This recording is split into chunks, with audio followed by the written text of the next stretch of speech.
My brothers, Rob, Bob, Tom, Paul, Ralph, Phil, Noah, William, Nick, Dennis, Christopher, Frank, Simon, Saul, Jim, Henry, Seamus, Richard, Jeremy, Walter, Jonathan, James, Arthur, Rex, Bertram, Vaughn, Daniel, Russell, and Angus,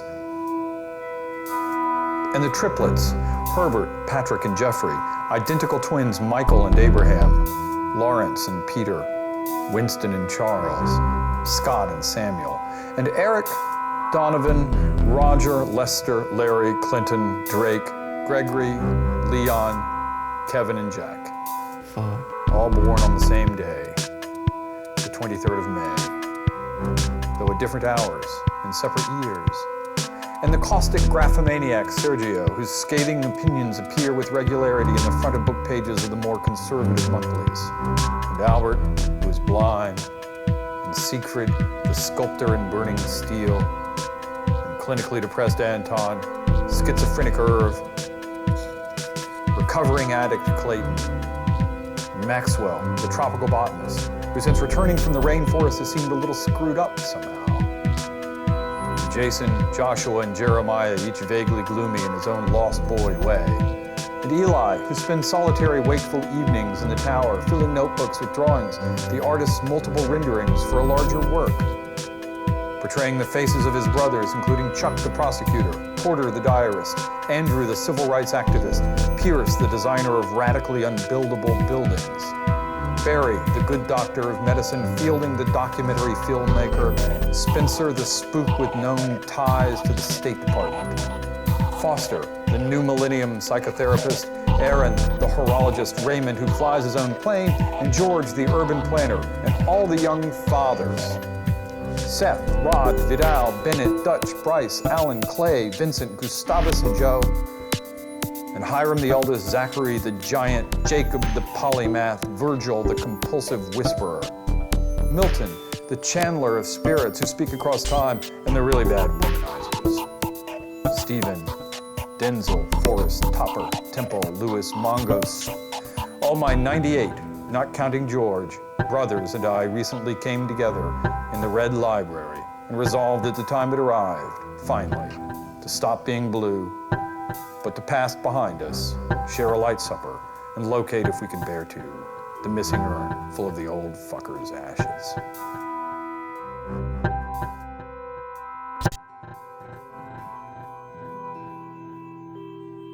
Well, I was born in Florida, in Sarasota, Florida, in 1958, and so that makes me 46 now.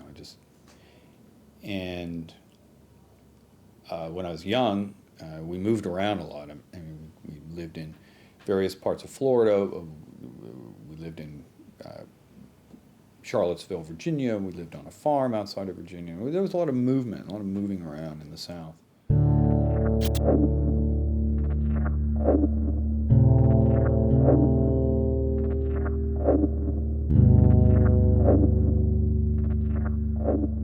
So I think I probably, by the time I came to New York, I probably came here with a sense of disorientation and displacement, and it's a good place for that. I mean, it's a good place. You know, I think there are a lot of people who live here who come from places in which they didn't really know how to live, and that's, I think, how I felt about the places where I'd grown up. I don't think I really knew ever how to live in them, and I feel like I have some sense of how to live here if as long as I can keep working.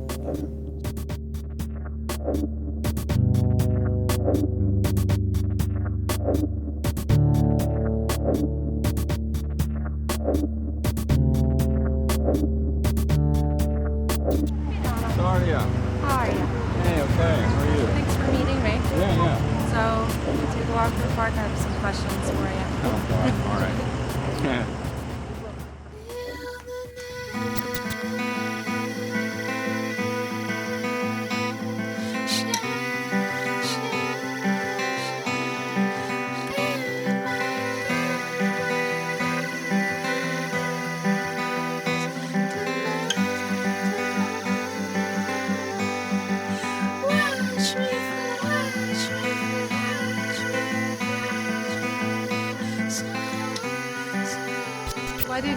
Why do you choose to not give it a specific place in your novels? I think I set out making up a town in this first novel, and so it came to sort of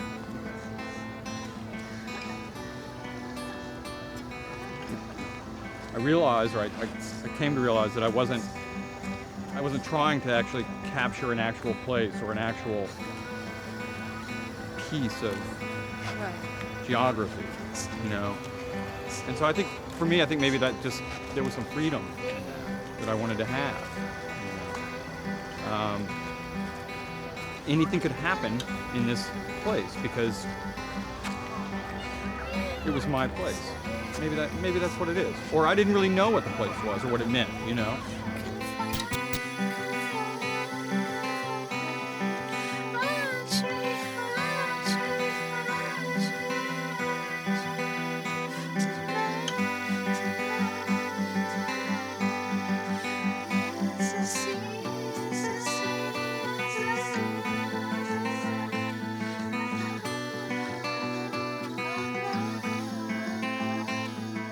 And we moved a lot when I was growing up, so maybe it's an expression too of a sense of rootlessness that I'm not really sure where I come from. I'm not really sure where I'm rooted. You know, maybe it's a feeling that I'm not qualified or that I don't have complete authority to describe a particular region or a particular town. You know. That could change. I mean, it may be a certain kind of fear.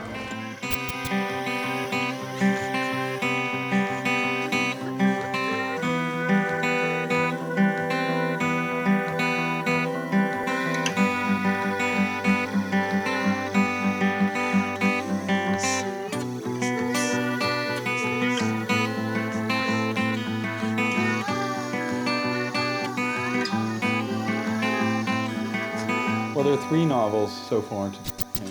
The first is Elect Mr. Robinson for a Better World. And that came out in 1993, I think, right? And difficult to say in some ways for me to say what it's really about. It seems to be about a bad time in a small town in a subtropical part of the country, and about a man named Pete Robinson who, in his attempts to make things better, makes things worse.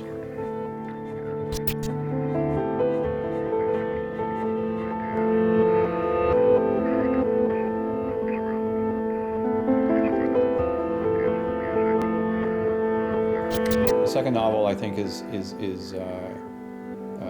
similarly about a narrator, in this case a man named Doug, who also, in some attempt to make things in his life and in the life of his family better, has a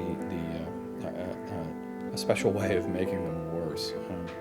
That's the Hunter Brothers, and it takes place in one room in one night.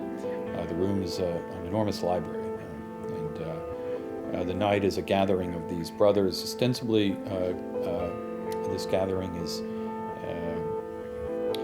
they are gathered to find a missing urn, which contains their father's ashes.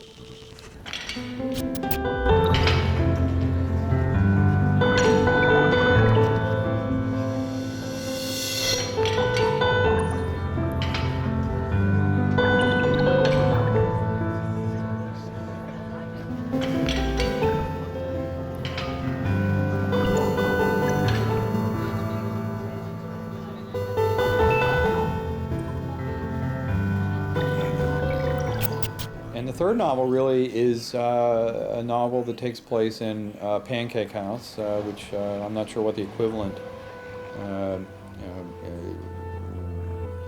would be certainly in Italy, but when I was growing up, these places existed, places where you could go in at any hour of the day or night and order breakfast, basically. And this is a gathering also of, in this case, psychoanalysts from a small institute in a medium-sized city, which I imagine as an eastern city. They are gathered to celebrate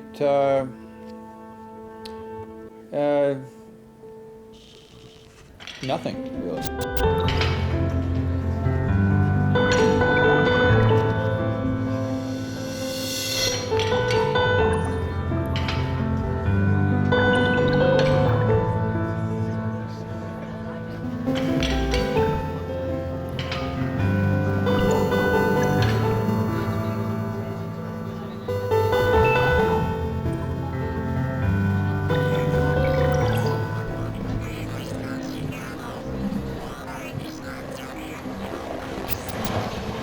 I think that the novels are all concerned with similar problems in some way. I mean, problems of volition and agency and accident and harm, hurt.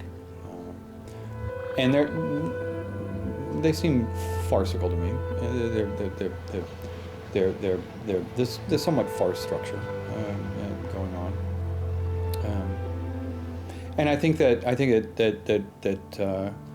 some of the concerns, some of the what might be more personal concerns that are embedded in this sort of farcical and sometimes fantastic kind of construction, the 100 Brothers or whatnot, is some of what these books are about in some way beginning to become clearer to me as I write into more personal material. So that I think that it's always been very difficult for me to speak about these books and to know how to say, how to answer specific questions or even general questions about them. So I would typically say that I didn't really know how to talk about them. And I think maybe I'm learning now what they were about in some way, or what they are about in some way, by writing what I've been writing more recently.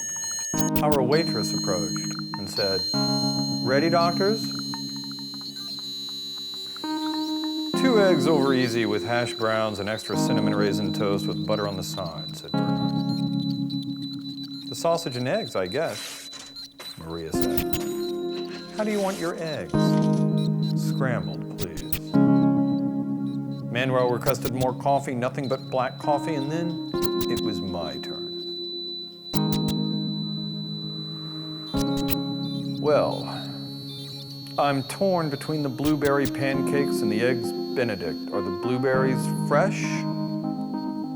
Yes, sir. Treat yourself to pancakes, Tom, said Bernard. I explained, I like pancakes, but with pancakes, a little goes a long way. They leave me feeling stuffed. I know what you mean. On the other hand, whenever I have the chance to order them and I don't, I regret it. Our waitress waited. My institute associates glared at me and the noisy room got, I thought, quieter. I was in danger of acute vacillation and could feel my face growing hot, the skin tingling. Choice, with its inevitable invitations to loss, is always such a trial. It does not matter, in my experience, that a particular choice consists in apparently unweighty alternatives. Quite the opposite. Choices between banalities are some of our more intimidating ordeals in life.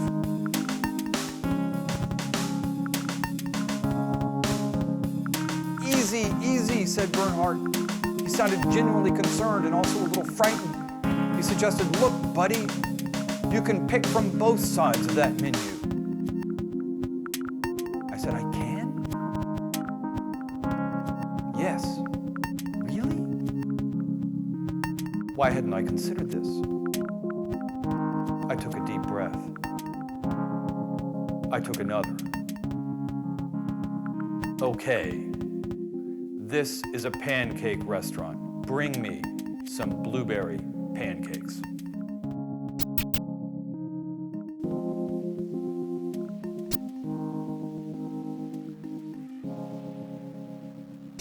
New York was the city that many of my friends moved to. Those of us who didn't have a clear professional plan, or who weren't going to graduate school, or who weren't moving out west or staying where we were, we'd kind of find our way to New York, which is what I did. And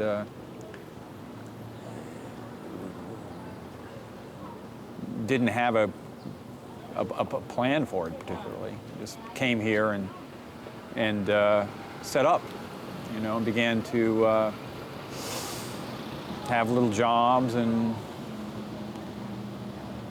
you know, so I knew people here. You know, I knew people who'd come. So it was a default, really. I mean, I didn't have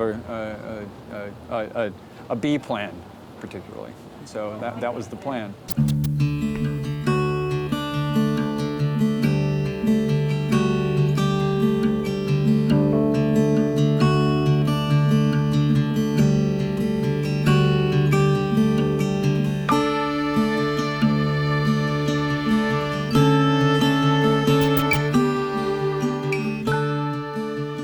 So, you know, I wrote the 3 novels in the space of, 10 years or so.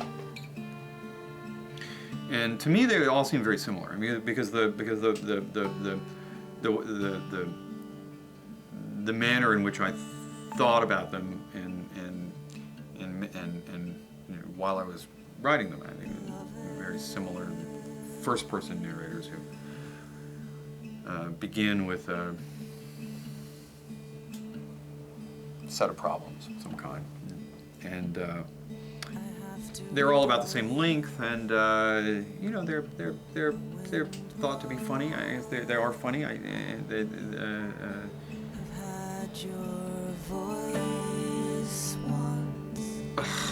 It echoes and sings like you. The soil moths have tasted you once. It is laden with your scent. The trees honor you in gold and blush when You know, one of the things I think about living here is that, at least for me, I think living here is obliterated some more concrete sense of other places. People who live in New York often talk about where they would go without any clear sense of where they would go. And I probably fall into that category.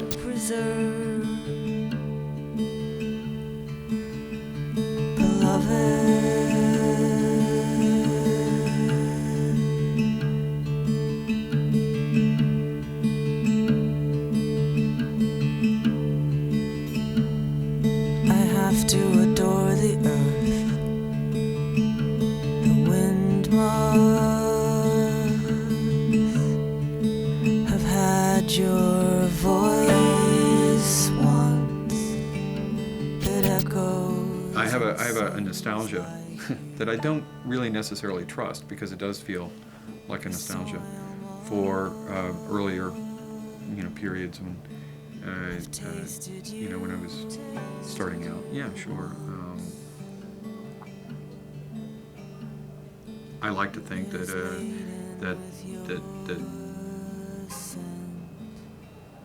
something in that time, something was a little less complicated. Now, that's probably not really true, you know, but I miss something about, and maybe this is this sort of first novel feeling that people have, that really there's this kind of suspension of disbelief.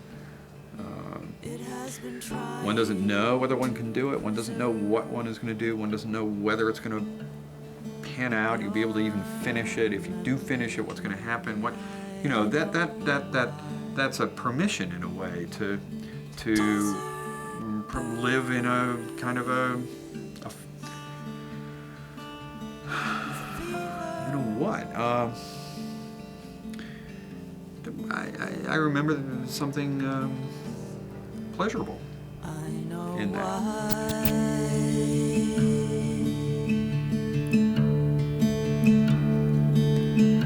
The North Country is frozen.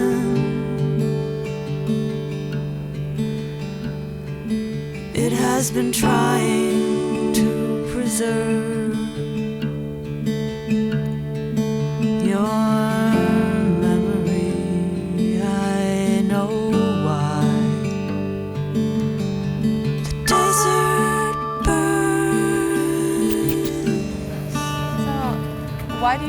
to not have chapter breaks in your book? Well, Did you take that from somewhere? Is that your own?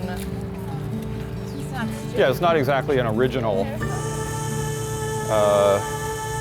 Thomas Bernhardt writes a very densely claustrophobic, scrolling narrative.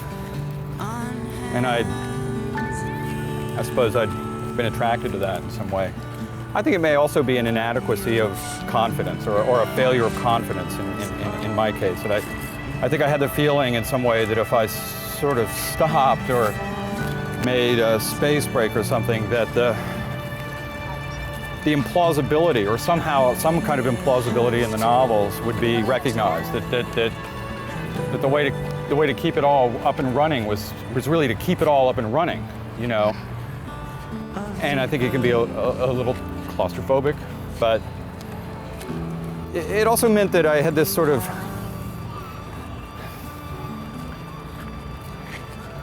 this is sort of a project. I mean, the narrative would have to sort of make itself out of itself, right there, you know, and build in some way. It was part of the fun, I think, you know. I've lived in Brooklyn. I lived 10 years in Brooklyn, but this is lovely. I mean, we're not looking at it right now, but it's a neighborhood that I think functions as a neighborhood in some way.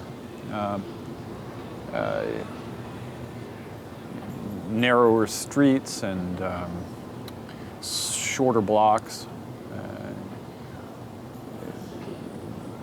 beautiful architecture, trees. So that there really is a sense of people knowing one another in some way, you know, that's cordial, civil. So I like living here. I feel comfortable. It's quieter, I think, than a lot of New York.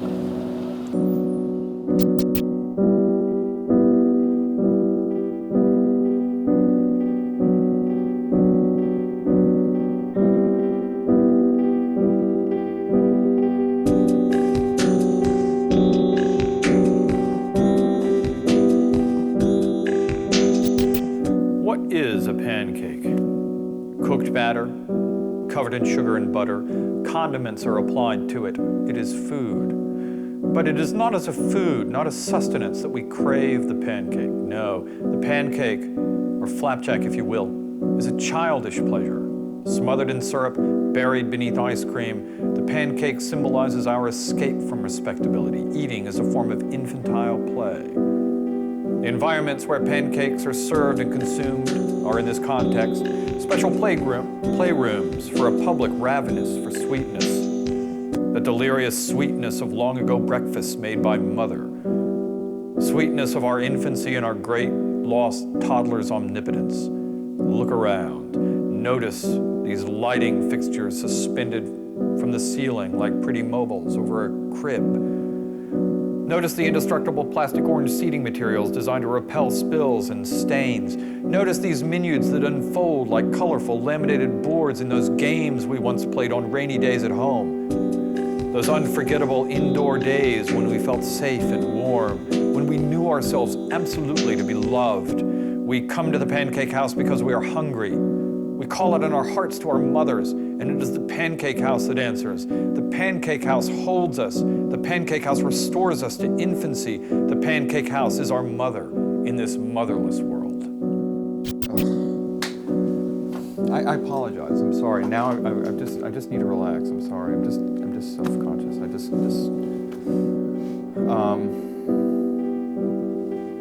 weird.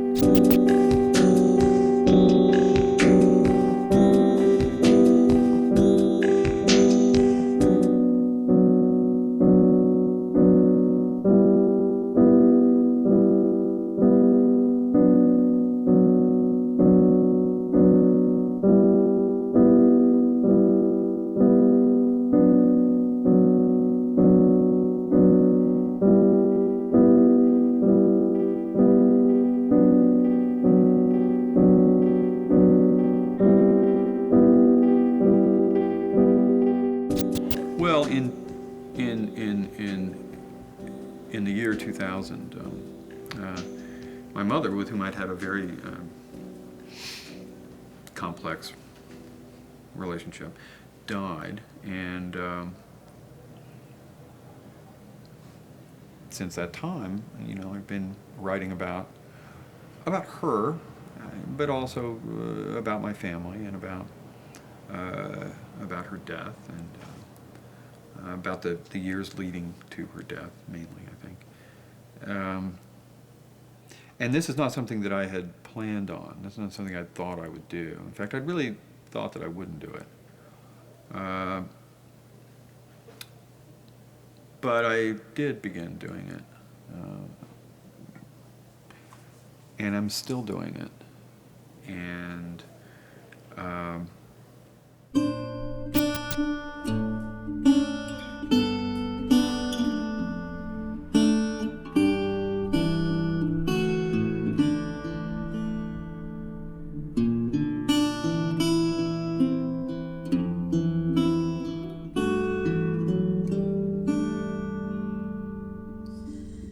when you got clean, you took your loot and sunk it into dragon fruit.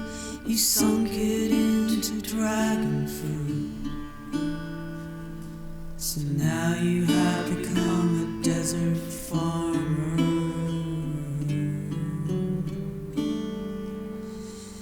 You cover up the road. So what you're working on now is that, since it's more autobiographical, you're saying, right? yeah. What is the process of writing it? I mean, it's harder than writing the novel since you are delving into sort of more personal territory? Yeah, it's harder in some ways, more difficult in some ways. I'm always aware of there are a different set of problems, obviously, with this. Some of which seem almost like moral problems. I often feel that I'm doing something I really shouldn't be doing. They're living family members, for instance.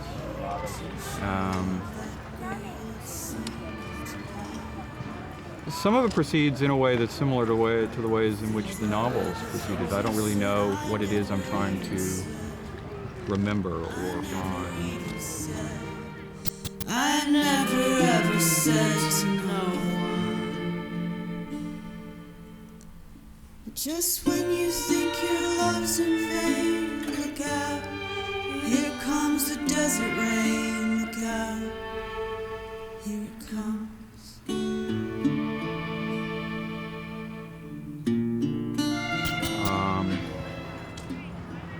So it's been difficult for me to have a great amount of confidence in my own memory, and that's been a bit of a challenge, and it's been difficult for me to feel as if I can get a very complete understanding of my own family, of her, and of myself through trying to understand them. So I think I feel much more a sense of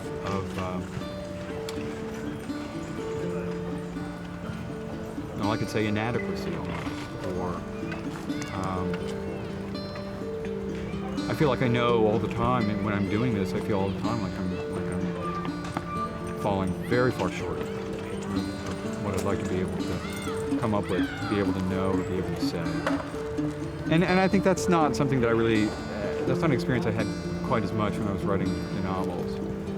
But maybe it'll be a feeling that I'll have from now on, you know.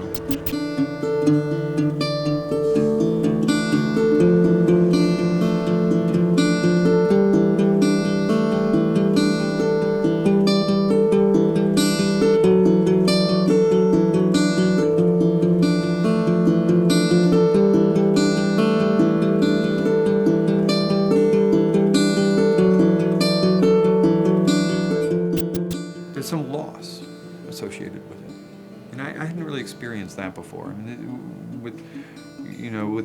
with the fiction that I'd published, I hadn't really felt in a way that I'd lost it by publishing it. I felt that it had gone through a series of stages and become a book, and there had been disappointments and also feelings of certain feeling of accomplishment and so forth. But in this case, with these stories, with the stories about my family and mainly about my mother, I think I have felt a kind of a loss as they've gone out, into the whatever.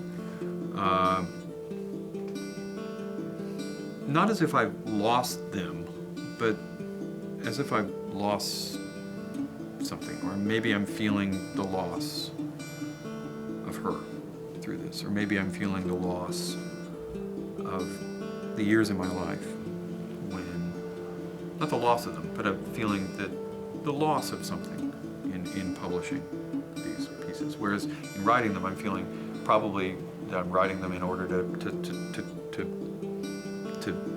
live in them. So I'm writing them to find a way to live in them somewhere. And then afterward the stories feel like they're a little bit not available somehow. And I didn't really know that was going to happen. I really didn't feel that way. I'm not sure what to say about that. I'm not sure how I even feel about that. I'm not sure that I like that feeling. But there it is.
Called Not Knowing, in which he writes about the anxiety that comes to a writer in not knowing what he or she will do, what he or she will do. I mean, even in the sense of not knowing what comes down the page,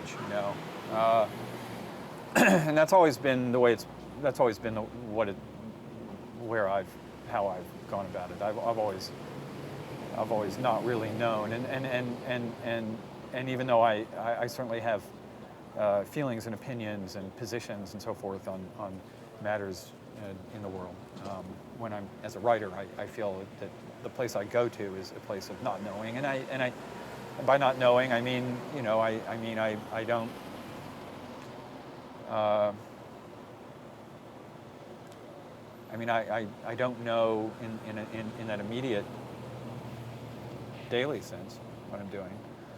But that probably means that in some ways I also don't know in a larger sense what I'm really about, what I'm really doing.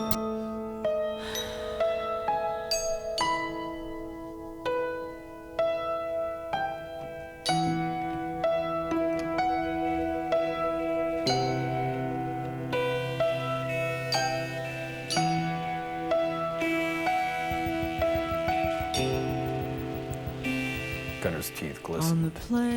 Instead of sitting, he came closer. He stood beside my chair. He stuck his nose over one chair arm, as if he were maybe thinking of dropping the pork chop bone in my lap. But that wasn't what he was thinking. He kept the bone. It was pitted and scarred from his teeth.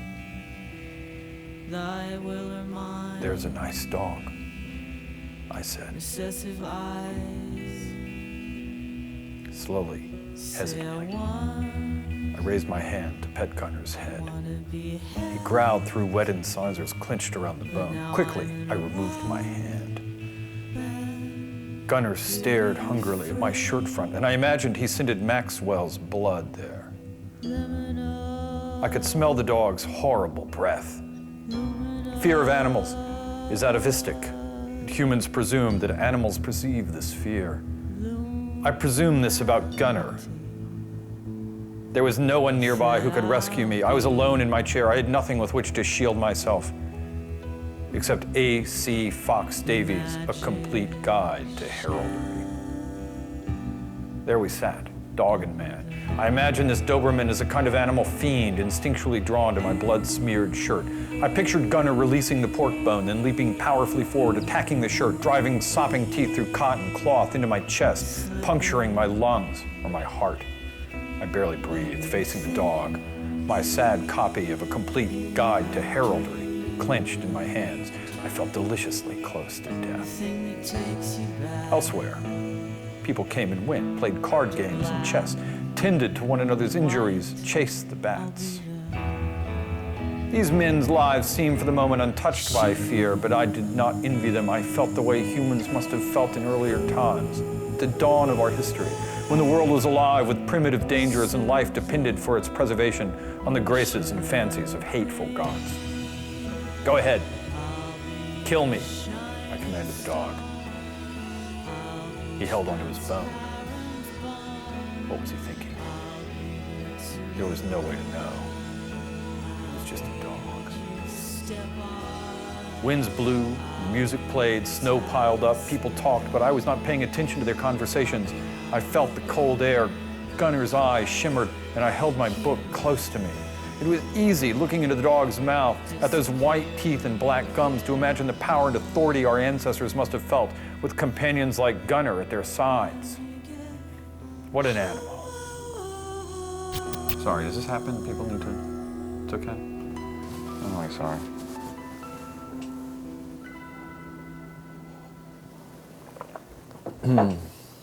It's... Well, a lot of my family have died now, you know. People who were in my life when I started doing this, and they're gone, you know. So that's a change. And with them, I think I've lost some of the living connections that I had all my life to the regions in which I grew up. The Carolinas and Virginia and Florida. There's no one there now who I go home to.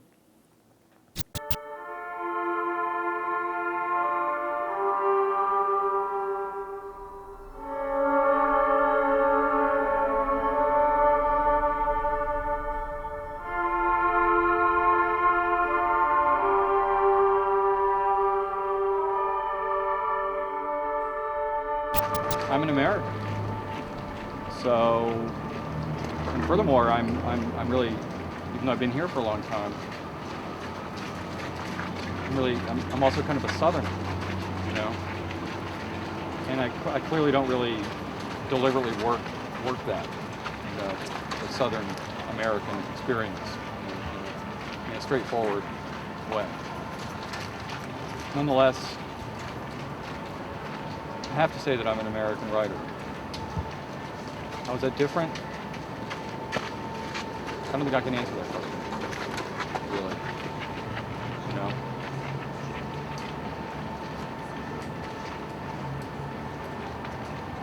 That's a tough one. I mean, in my visits to Europe, I've not felt like a European. I mean, I've felt like an American.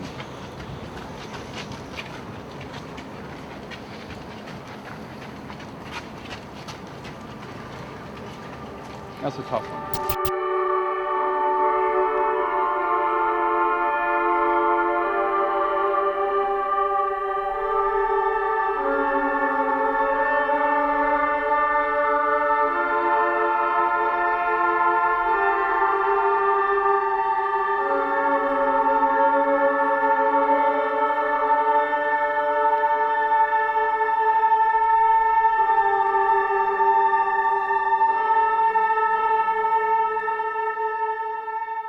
I don't really feel that success necessarily is something that I understand. I'm not really sure understand how to quantify or even give a sense of how what it is in some way that can be felt and known. You know, it seems that whenever I felt that I succeeded in something as a writer, that feeling hasn't lived on and on and on and on. I mean, I think again, I get back to this idea again and again of simply having a decent day, having a good day, and those are good days for not only for me but for the people around me. And in keeping with that, I think that there's always an available sense of failure, you know.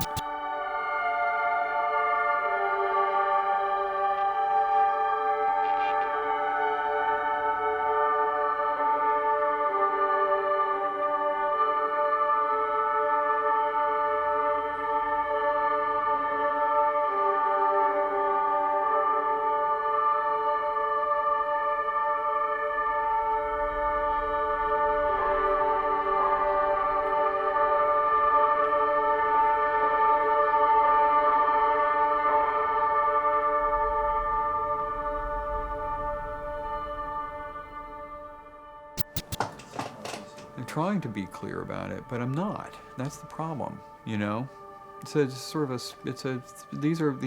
I'm not terribly clear about it all, you know. But I'm not clear about it all on any day. It's not just because because I'm talking about it. I'm not clear about it. I wasn't clear about it yesterday, you know. I don't think I'll have a clear sense of it today, tomorrow either, you know. We'll see. You know, we'll see.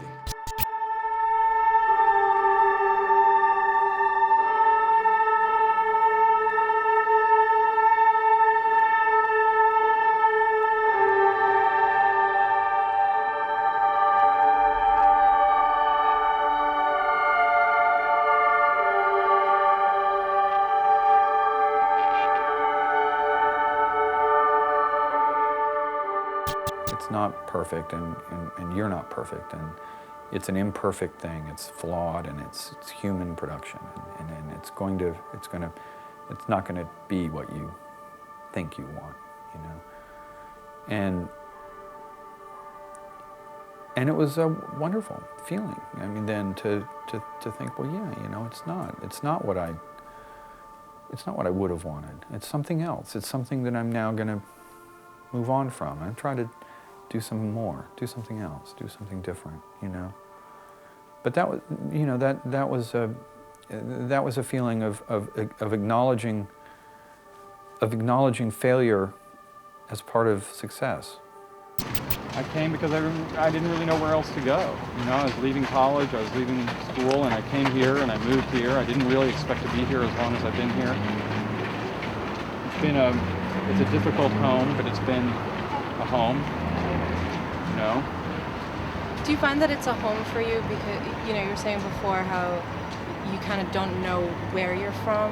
There is that sort of like moving around kind of thing. Yeah, I think that must be the case. I mean, this is a city full of people who have moved away from some place. Maybe because they felt that home was no longer going to be a home. So maybe that's why I came here, you know. And I probably had a lot of fantasies about living here, you know. But I'm here, and until I'm not. And I don't know whether I'll be here for the rest of my life. I might be. You know. Could be worse. Not a bad city. You know? Wanna walk a little bit?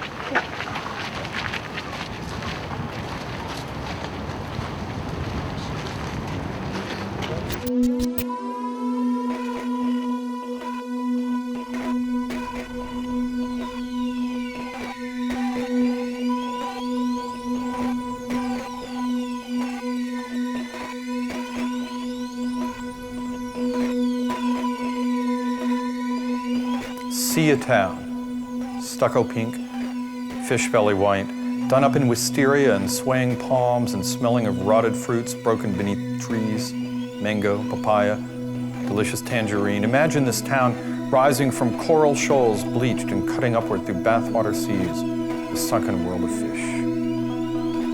That's what my wife, Meredith, calls the ocean. Her father was an oysterman. Of course, that trade's dead now, like so many that once sustained this place.